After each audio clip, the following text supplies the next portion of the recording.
तो दोस्तों जय श्री राम। आज हम रामलीला ग्राउंड में आए हैं। यहाँ पे श्री राम की बहुत बड़ी रंगोली लगाई गई है। उत्तराखंड की सबसे बड़ी रंगोली है जो आपने पहले कभी नहीं देखी होगी। यहाँ पे रामायण के अलग अलग प्रसंगों के बारे में बताया गया है, जिसकी जानकारी हम आपको इस वीडियो के माध्यम से दे रहे हैं। तो आइए शुरू करते हैं एक एक करके यहाँ पे किस प्रकार रंगोली बनाई गई है। मैं स्वास्थ्य परिवार से हूँ, विवेक अग्रवाल नाम है मेरा। और स्वास्थ्य परिवार एक बड़ा छोटा सा संगठन है 12-13 परिवारों का, जिसमें हर महीने राधेश्याम रामायण जी का पाठ एक एक व्यक्ति के यहाँ होता रहता है। तो हमारे मन में ये आया कि जब ये राम जी की प्राण प्रतिष्ठा का कार्यक्रम है, तो इसमें हम भी कुछ काशीपुर को लोगों को कुछ नया अलग सा करके दिखाएं। तब हमारे मन में यहाँ रंगोली का विचार आया। ये रंगोली राष्ट्रपति पुरस्कार विजेता कुसुम पांडे जी की टीम के नेतृत्व में बनाई गई है। ये कुसुम पांडे जी जो हैं, इन्हें राष्ट्रपति पुरस्कार भी मिला हुआ है। G20 में इन्होंने ही रामनगर की दीवारों पे वॉल पेंटिंग भी की थी। जब उनसे हमारी बातचीत हुई तो उन्होंने कहा आप क्या बनवाना चाहते हैं। तब ये भाव आया कि बीच में राम मंदिर के दर्शन हो, और राम मंदिर के दर्शन के साथ साथ रामचंद्र जी के जीवन व्रत के दर्शन हो, जहां जन्म से लेकर राज्याभिषेक तक के प्रसंग हमें दिखाई दे सके। आइए मैं आपको दिखाता हूँ। मंगल भवन मंगल हारी द्रवौ सुदशरथ अजीर बिहारी, इस चौपाई के साथ हमारी रंगोली का प्रारंभ होता है। बीच में आपको राम मंदिर के दर्शन दिखाई दे रहे होंगे। यही राम मंदिर अयोध्या में बना हुआ है। इसी के साथ रामचंद्र जी का जो है एक राजा रूप में स्वरूप जो है वहां पर साथ में है मंदिर के। इसके आगे अगर हम चलें तो यहाँ पर रामचंद्र जी के जन्म का प्रसंग है। रामचंद्र जी का बाल रूप जो है जन्म के समय का, वो यहाँ पर दर्शाया गया है।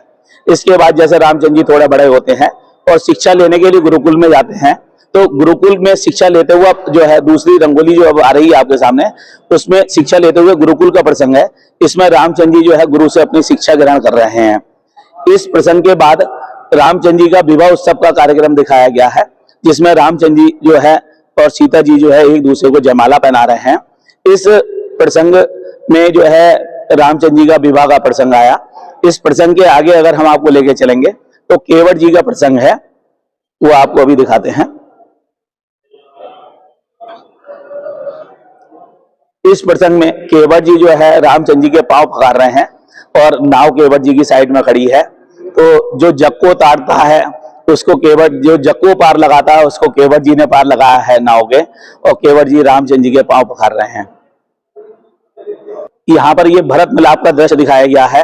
जब भरत जी रामचंद्र जी से मिलने चित्रकूट पहुंचते हैं तो रामचंद्र जी और भरत जी दोनों ही एक दूसरे को देख के भावुक हो जाते हैं। तो पूरी भावुकता इस दृश्य में दिखाई दे रही है।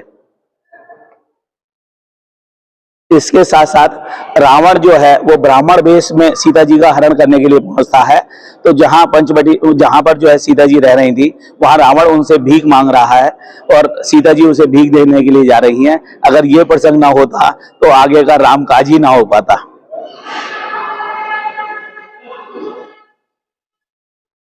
सीता जी के हरण के बाद रामचंद्र जी जब सीता जी की खोज में जा रहे थे, तब जटायु ने जो है उस रावण को रोकने की कोशिश करी थी, सीता जी को बचाने का प्रयास करा था। हालांकि जटायु बचा नहीं पाया था, लेकिन उसके भाव को देख के रामचंद्र जी भाव विभोर हो गए थे और उससे अपनी गोद में आश्रय दिया था। धन्य है वो जटायु, पक्षी कुल में जन्म लेने के बाद भी रामचंद्र जी का जिस पर आशीर्वाद बरसा।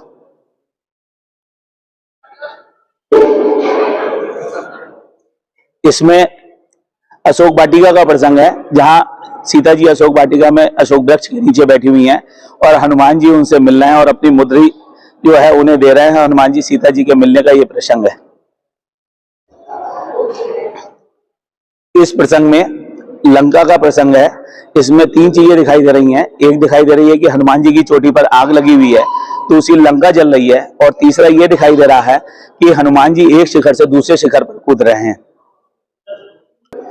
इस प्रसंग में रामचंद्र जी वहां पर शिवलिंग की स्थापना कर रहे हैं, और विशेष बात यह है कि रामचंद्र जी के जो स्थापना करने में जो यज्ञ करना पड़ता है उसके लिए आचार्य की आवश्यकता होती है, और रावण जी जो है इस यज्ञ के आचार्य थे, और रावण जी इस यज्ञ को पूरा कराने के लिए, इस विधि को पूरा कराने के लिए सीता जी को यहाँ लेकर आए थे।